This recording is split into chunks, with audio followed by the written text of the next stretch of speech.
চাণক্য তক্ষশিলা পৌঁছে গেলেন। বিশ্ববিদ্যালয়ের সকল কর্মচারী, ঋষি, মহাত্মা আর আচার্যগণ ওনার জন্যই অপেক্ষা করছিলেন।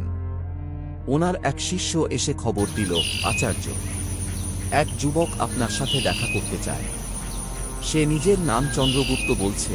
এই শুনে চাণক্য যেন স্বপ্ন থেকে জেগে উঠলেন। চন্দ্রগুপ্ত ছুটে এসে গুরুকে প্রণাম করলেন। চাণক্য চন্দ্রগুপ্তকে উঠিয়ে নিজের বুকে টেনে নিলেন। এসো চন্দ্রগুপ্ত। আচার্য স্বয়ং চন্দ্রগুপ্তকে সেই কক্ষে নিয়ে গেলেন যেখানে ওনার থাকার ব্যবস্থা ছিল। তোমার মা তোমাকে এখানে পাঠাতে সংকোচ করেননি তো? না, উনি আমাকে পাঠিয়েছেন। কিন্তু কিন্তু কি? চাণক্য প্রশ্ন করলেন। আপনি মহারাজ নন্দের রাজসভার সিংহের খাঁচার ব্যাপারে কিছু জিজ্ঞাসা করেননি? সেটা তো আমার জানাই আছে।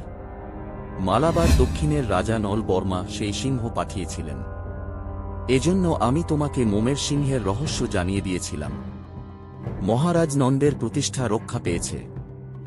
আচার্য নিজের এক অন্য শিষ্যের দিকে তাকিয়ে বললেন, সিংহরণ, চন্দ্রগুপ্তের জন্য কিছু ভোজনের ব্যবস্থা করো। যথা আজ্ঞা গুরুদেব। সিংহরণ চলে যাওয়ার পরে আচার্য চাণক্য চন্দ্রগুপ্তের উদ্দেশ্যে বললেন, আর এখানে গান্ধার নরেশের পুত্র আম্ভিকও শিক্ষা গ্রহণ করছে। একটা কথা মনে রেখো, ওর সাথে বেশি বিবাদ করতে যেও না। ও প্রচণ্ড অহংকারী এবং ক্ষুদ্র বুদ্ধির। ওর পিতা গান্ধার মারেশ এই বিশ্ববিদ্যালয়ের যথেষ্ট মাত্রায় আর্থিক সহায়তা করে থাকেন। সুতরাং ওর অহংকারে আঘাত করার মতো কোনো কথা বলো না।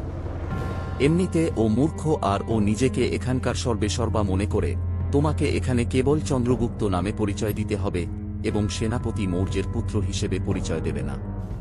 কারণ তুমি নন্দের রাজ্য থেকে বৃত্তি গ্রহণ করেছ। মৌর্য তোমার পিতা জানলে নন্দ তোমার ক্ষতি করতে পারে।